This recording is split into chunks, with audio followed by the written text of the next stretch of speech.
ముందుగా బహుళ వార్షికోత్సవం సందర్భంగా 3వ వార్షికోత్సవం సందర్భంగా మహిళలందరికీ కూడా అభినందనలు.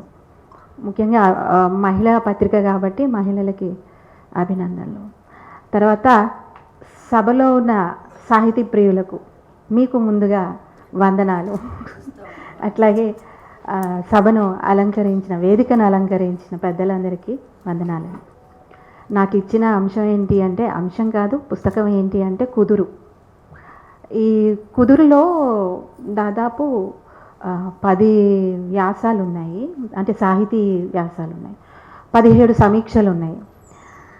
అయితే ఇక్కడ నేను సుజాత గురించి మాట్లాడాల్సి వచ్చినప్పుడు, సుజాత గారి వ్యాసాలు, కవితలు చదువుతూనే ఉన్నాం తరచుగా పత్రికల్లో. కానీ నేను ఆమెను సంతకం వేదిక దాంట్లో ప్రత్యక్షంగా ఒక పోయం విన్నాను. ఆమెది ట్రంకుపేట మీద రాసిన కవిత. అందులో వాడిన మాండలికాలు కానీ అట్లాగే ఇమేజెస్ కానీ నాకు చాలా బాగా అనిపించింది. ఆ తర్వాత ఆమె కవితలు అవి పత్రికల్లో తరచుగా చదువుతూనే ఉన్నాము. అయితే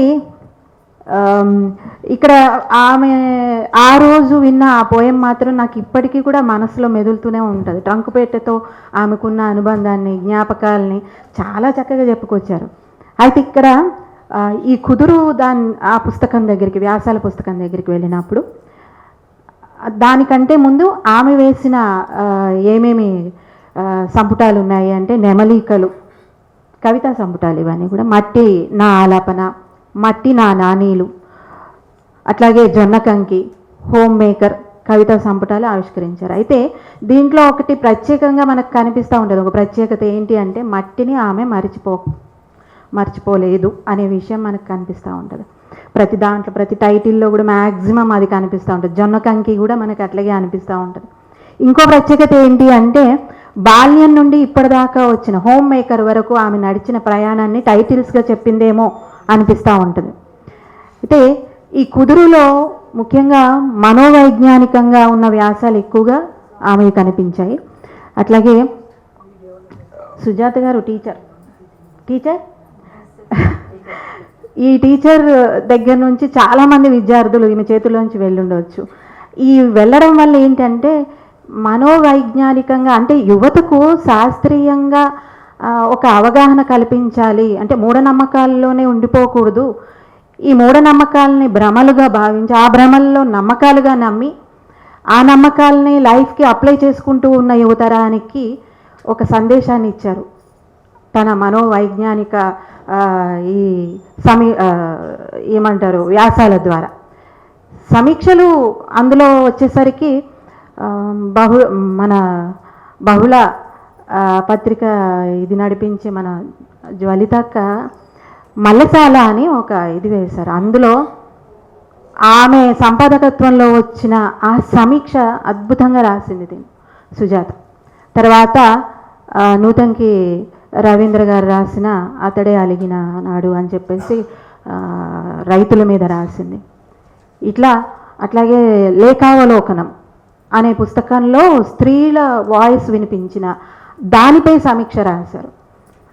ఇట్లా అనేక సమీక్షలు ఉన్నాయి అందులో. ఈ టీచర్ దగ్గర నుంచి వెళ్ళిన విద్యార్థులు ప్రజెంట్ ఏం చేస్తుంటారని నాకు ఈమె వ్యాసాలు చదివిన తర్వాత అనిపించింది. అంటే మూఢత్వం నుండి నెక్స్ట్ జనరేషన్కి ఏమైనా అంటే ఒక అవగాహన కల్పించడం, ఇది మూఢత్వం రా, నువ్వు భ్రమలో ఉన్నావురా అని చెప్పే అవగాహన కల్పిస్తూ ఉంటారు ఇప్పుడు విద్యార్థులు, ఆమె చేతిలోంచి వెళ్ళిన విద్యార్థులు. అజ్ఞానంలో కూరుకుపోయిన వారిని శాస్త్రీయంగా ఆలోచించాల్సిన అవసరాన్ని తెలియజేస్తూ ఉంటుంది కొంతమంది విద్యార్థులు.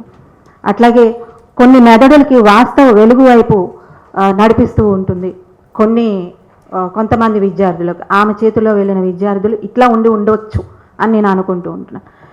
ఆ తర్వాత సుజాత గారి సాహితీ వ్యాసాల గురించి మాట్లాడుకుంటే, సుజాత సమాజహితం కోసం తన వ్యాసాలతో అనేక సూచనలు చేశారు. ఆమె సమాజానికి ఒక దిశానిర్దేశమైన సూచన చేయడానికి ఆ సూచనకు సంబంధించిన చాలా కోణాలను చర్చించడమే కాకుండా ఒక చారిత్రకమైన తర్కబద్ధమైన నేపథ్యాన్ని కూడా వివరిస్తారు. ఇక మారాల్సింది మహిళలే అనే వ్యాసంలో తను చెప్పదలుచుకున్న విషయం ఎవరో వస్తారని ఏదో చేస్తారని ఎదురు చూడొద్దు, స్త్రీగా నువ్వు ముందుండు పోరాటంలో అని చెప్తూ ఉంటారు. కానీ ఆ విషయం చెప్పడానికి ఆవిడ ఎక్కడికి వెళ్తుందంటే ఆదిమ కాలంలో సంచార జాతులుగా ఉన్న మానవ సమాజం నుండి ఆర్యుల భారతదేశ ప్రవేశం వరకు చెప్పుకొచ్చారు. ఆర్యులు రాకముందు భారతదేశంలో ఉన్న మాతృస్వామిక చరిత్రను, అట్లాగే ఆర్యుల దండయాత్రలో స్త్రీలను ఎలా బానిసలుగా మార్చారు, స్త్రీలను బానిసలు చేయడానికి ఎలాంటి కథలను ప్రచారంలోకి చేశారు, ఆ విషయాల నుండి మాతృస్వామిక సమాజంలో ఉన్న భారతదేశం పితృస్వామ్య సమాజంగా ఎట్లా రూపాంతరం చెందింది మనకి చక్కగా వివరించారు.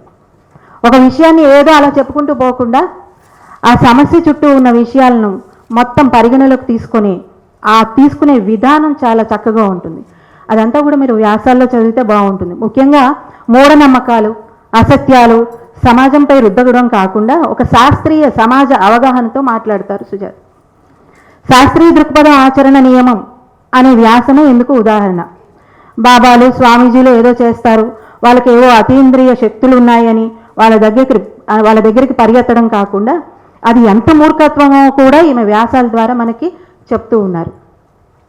అట్లాగే ఇవన్నీ ఏమీ తెలియని, అంటే ఈ మూఢత్వం అనేది ఒకప్పుడు ఉంటే, అంటే ఏమీ తెలియని రాతి యుగాల్లో ఉంటే ఆ టైంలో ఉండే ఆనాటి జ్ఞానం, ఈ ఎదగని మానవ జాతి, అట్లాంటి పరిస్థితుల్ని మనం అర్థం చేసుకోవచ్చు.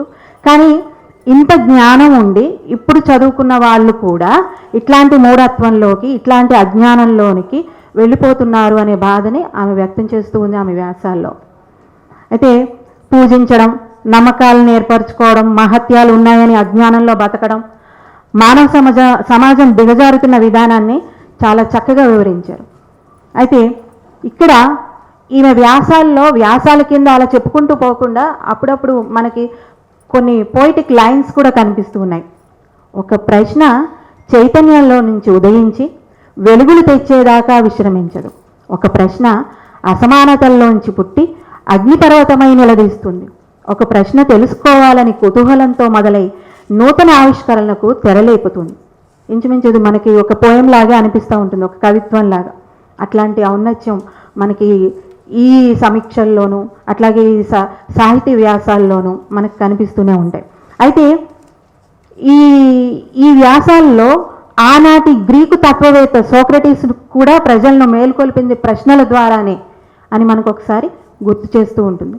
అయితే ఇక్కడ మనము సుజాత గారి ఈ కుదురు పుస్తకాన్ని ఒక్కసారి మీరు చదివితే మీ ఆలోచన కూడా కొద్దిగా మారుతుంది. అంటే మూఢత్వంలో కూలిపోకుండా, అంటే ఇప్పుడు పిల్లుల్ని చూసి పరిగెట్టడము, అదేదో ఇదా అనుకోవడం, అట్లాంటివన్నీ కూడా మారుతుంది అని చెప్పి నాకు అనిపిస్తుంది. ఒకసారి పుస్తకాన్ని చదివితే బాగుంటుంది. సమయం అయిపోతుంది కాబట్టి ఇంకా చెప్పేది చాలా ఉంది, కానీ ఆగిపోవాల్సి వస్తుందండి. ధన్యవాదాలు ఈ అవకాశాన్ని ఇచ్చినందుకు జ్వలిత అక్కకు అండ్ సుజాత అక్కకు. Thank you.